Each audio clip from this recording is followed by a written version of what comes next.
विधानसभा निवडणुकीच्या प्रचाराने जोर धरलेला आहे। ग्रामीण भागासह शहरामध्ये आता मोठ्या प्रमाणामध्ये प्रचार सुरू होत आहे।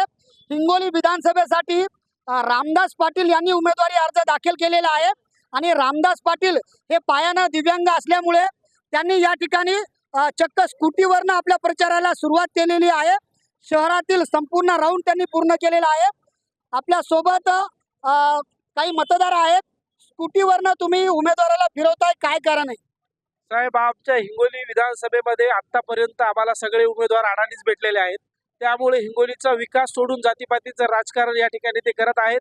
आम्हाला या ठिकाणी नवीन चेहऱ्याची खूप गरज आहे। सुशिक्षित उमेदवार म्हणून आमचे रामदास पाटील, ज्यांनी शासकीय नोकरीमध्ये क्लास 1 अधिकारी म्हणून त्यांनी काम एकदम उत्तम काम केलेलं आहे। त्यांनी जनतेसाठी आणि आमच्यासाठी हिंगोलीच्या विकासासाठी त्यांनी राजीनामा देऊन या हिंगोली विधानसभेमध्ये ते काम करत आहेत। ते दिव्यांग असून सुद्धा हिंगोलीमध्ये त्यांची विकासाची जी ही आहे झलक ती सगळ्या लोकांनी पाहिलेली आहे। येणाऱ्या काळात त्यांच्याकडून आम्हाला खूप अपेक्षा आहेत। येणाऱ्या काळात हिंगोली विधानसभेमधून त्यांनी चांगलं काम करतील हे आमच्या हिंगोलीवासियांना त्यांच्याकडून आशा आहे आणि ती 100% पूर्ण करतील, ते आम्हाला गॅरंटी आहे।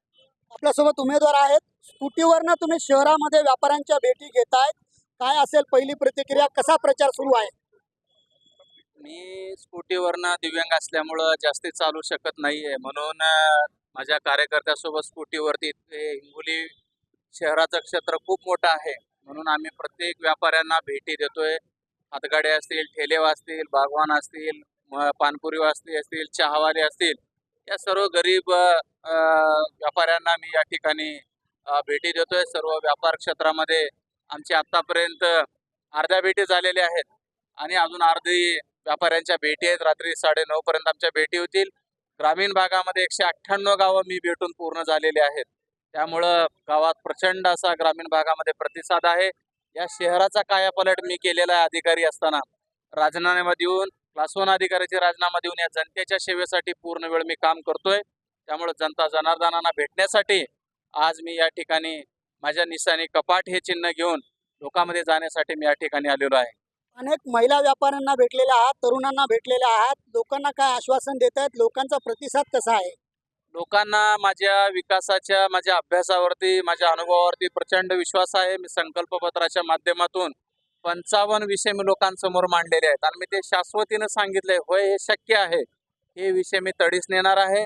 व्यापारी संकुलाचा विषय असेल, पार्किंगचा विषय असेल, विद्यार्थ्यांसाठी अभ्यासिकेचा विषय असेल, स्पर्धा परीक्षेचा विषय असेल, महिलांसाठी विक्री मॉलचा विषय असेल, त्याचबरोबर शहरातल्या अनेक पायाभूत सोयीसुविधा असेल, ग्रामीण भागाचे विषय असतील, ते लेखी स्वरूपामध्ये मी लोकांना या ठिकाणी मोठ्या प्रमाणामध्ये पटवून माझं महत्त्व, मी त्या कामाचं महत्त्व मी सांगण्याचा या ठिकाणी प्रयत्न करत। जनतेनं माझं काम पाहिलेलं आहे।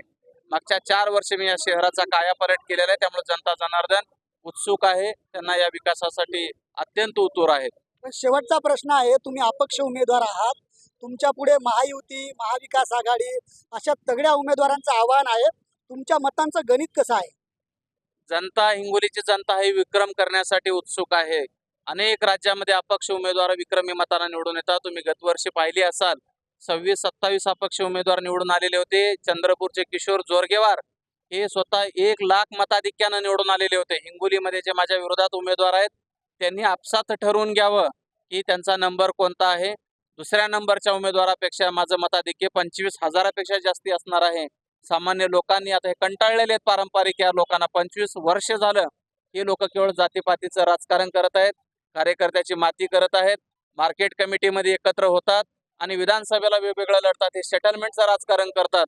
त्यामुळे या ठिकाणी जनतेनं ठरवलेलं आहे, यांना घरी बसायचं आहे। यांनी बघा तुम्ही, माझ्या मागे इतका प्रचंड जनसमुदाय आहे आणि यांना पैसे देऊन कार्यकर्ते आणावं लागतात, ही वस्तुस्थिती आहे। जनता पैसे देऊन आणावं लागते, ही वस्तुस्थिती आहे। माझ्या मागे जनतेचं प्रेम, आशीर्वाद आणि भावना आहेत, यावर तुम्ही जिंकणार किती आहे। लाख मतांना तुम्ही निवडून येणार? मी दुसऱ्या उमेदवाराला जे काही मतदान पडेल त्याच्यापेक्षा 25,000 मतदान येईल। मला 84,000 मताचं माझं स्वतःचं गणित आहे। 84,000 मतदान मी आज घेत आहे आणि माझा विजय 23 तारखेला या सर्वसामान्य कार्यकर्त्या, गरीब कार्यकर्ते, हे जे तुम्ही पाहिले असाल, अत्यंत तळागाळातले 24 तास घरच्या भाकरी खाऊन खाणारे कार्यकर्ते आहेत, हे मला निवडून आणतील। जनता मला आशीर्वाद देईल, मला विश्वास आहे। साम टीव्हीशी बातचीत केल्याबद्दल खूप खूप धन्यवाद। सांगली पॅटर्न असेल, चंद्रपूर पॅटर्न असेल, त्याप्रमाणेच आपण हिंगोलीमध्ये देखील अपक्षाचा पॅटर्न राबवून अधिकच्या मताधिक्यानं निवडून येऊ असा दावा जे अपक्ष उमेदवार आहेत ते रामदास पाटील यांनी केलेला आहे. आणि आपण जर पाहिलं तर महाराष्ट्राच्या विधानसभा निवडणुकीमध्ये हा सगळा अनोखा प्रचार सुरू आहे. स्वतःचा पाय दिव्यांग असल्यामुळं या ठिकाणी रामदास पाटील आपल्या एका निष्ठावंत कार्यकर्त्याला स्कूटीवरती बसून जे बाजारपेठेमधील छोटे छोटे व्यापारी आहेत, वेगवेगळे मतदार आहेत, काही तरुण आहेत, त्यांच्या भेटी घेत आहेत. आणि एकंदरीतच रामदास पाटील यांच्या अनोख्या प्रचाराची आता सर्वत्र चर्चा देखील सुरू आहे. संदीप नागरे, साम टीव्ही न्यूज, हिंगोली. देश विदेशातील प्रत्येक घडामोडींचे लाईव्ह अपडेट मिळवण्यासाठी आता साम टीव्हीच्या सर्व सोशल मीडिया प्लॅटफॉर्मला लाईक, फॉलो आणि सबस्क्राईब करा. तसंच सर्व नोटिफिकेशनसाठी बेल आयकॉन प्रेस करायला विसरू नका.